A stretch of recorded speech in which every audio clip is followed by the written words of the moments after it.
Before coming to know Christ in my life, it had become a complete mess. I grew up in an abusive home, could only watch as my mother, brother, and sister were beaten. I swore I would never do these things. Little did I know I would do that, and then some. As I got older, around 8, I learned what I thought was the wonderful world of alcohol. Snuck around, getting drunk, until I found a new love of marijuana. We got along well for a long time. People liked me. I was all of a sudden the big-haired kid who had good weed. As I got older, Mom didn't like what I was doing, especially after coming to get me from jail for the first of many times at the age of 15 for burglary. By this time, I was using a lot of different drugs and eventually ended up in a boys' home in Topeka. Was able to complete school there, but my life of crime was just getting started. At 17, I was released from YCAT, and within a few weeks, I was back to drugs and again dealing them. Early in 1990, at 18 years of age, I was introduced to cocaine, and by May of 90, I was in jail for armed robbery and aiding a felon in a first-degree murder. At 19, I was starting a 20-year prison sentence for my crime. Still no sympathy for my actions. I started being the man in the box. Hated God and anything to do with it. I again found acceptance with drugs and the skinhead nation in prison. Became one of the biggest racists I ever knew. Till a black man brought to my attention that I was illegally sentenced and that I might get out. Well, that did come to pass, and I was able to get released from prison after 4 years because of mistakes made by the courts. I vowed to never hurt or steal from anyone that was normal, but knew I was headed back to doing drugs and eventually dealing again. In 1996, I was pulled over leaving the boat and was caught with guns. Now on my way back to prison for having guns, I was mad again, found a way to get out of it. My girlfriend, she took the charges, and 6 months later I was back on the street, and within a couple of months I had robbed another drug dealer and was selling drugs, acting out with other gang members in Kansas City, Missouri. After a year I was headed back to prison in worse shape than I'd ever been. I ended up in the Wyandotte County Jail for suspected drug dealing and bomb threats. Just so happens I ended up in a jail cell where the last guy had signed up for a Bible study, and the lock kept popping. In a rage, I got up to see what the guard wanted, and there was a man standing there looking at me. He asked me if I was sick of living like this.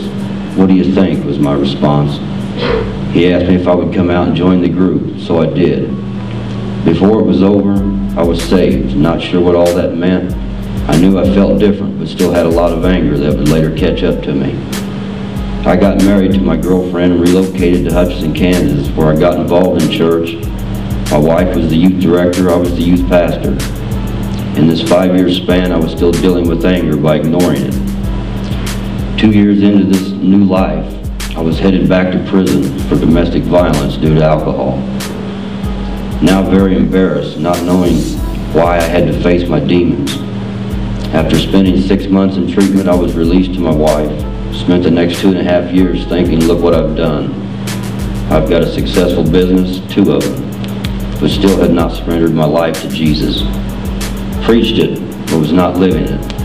In 2004, my wife's secrets caught up to her, and my business partner died. Again embarrassed, not wanting to surrender, I left my wife and moved back to Kansas City, where within a few months had quit church, started dealing again. Now I was introduced to meth, and I really thought this was a happy drug. Life seemed so great, till problems came. Kansas wanted me out of their state. So I moved to Kansas City, Missouri, and got the drug life rolling, stealing cars, robbing, whatever it took to maintain this life I was loving. Then tragedy struck in September of 2008. Some kids visiting my home found a gun. A 7-year-old boy shot his sister in the face. She would later die at the hospital.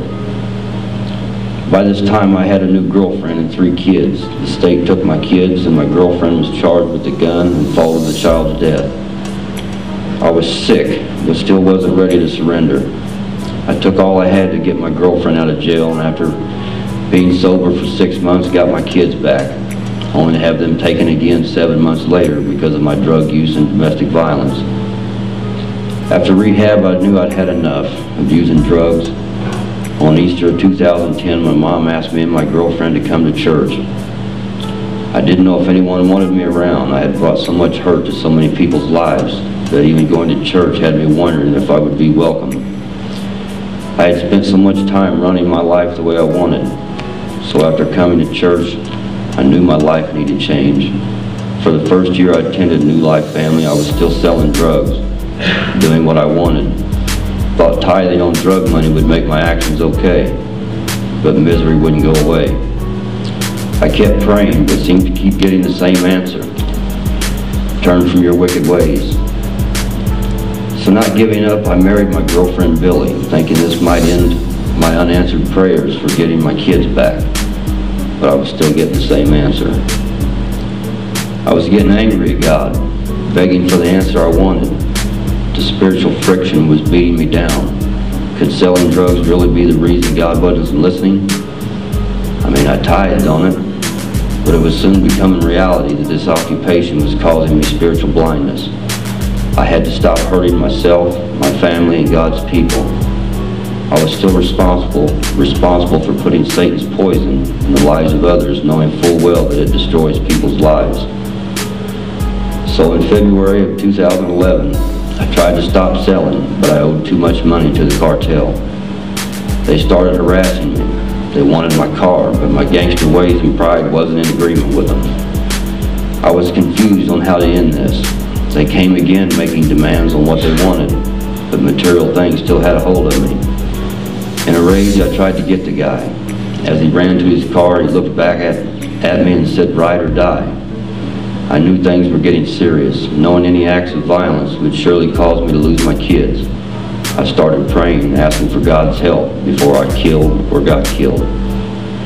After a couple of days, I called them up, gave them my truck stuffed full of stolen goods. I was out of it, done, for about 3 days when another package showed up. For the first time ever, I felt guilty for selling drugs. I sold the package, paid them off, telling them I was through. They came back a couple weeks later, but I was able to look at them through the gate and say no. On March 11th of 2011, I went to Footprints on Truth, the Christian 12-step meeting, and admitted to the group what I'd been doing. It was hard, but for the first time in my life, I was ready to die before I'd be a part of that reckless lifestyle again. I kept thinking to myself, where will you go if you die today? The answer was clear, and if I had to die to do the right thing, then that's what I was ready to do. I again began to pray. God, I need your help. I've made a mess of my life and my family's life. If you don't help me, I'm going to die. I trust you and I love you. Amen. I've been off the meth for almost 15 months. I haven't been a part of the lifestyle for almost 3. My pride was swallowed as I made a complete surrender to Jesus. With his help and continuous grace, I sold everything I thought was important and have made a new start, knowing in my heart that trusting Jesus for all things is the only way for me. And I'm Vearl Strutton, and I am second. Thank you.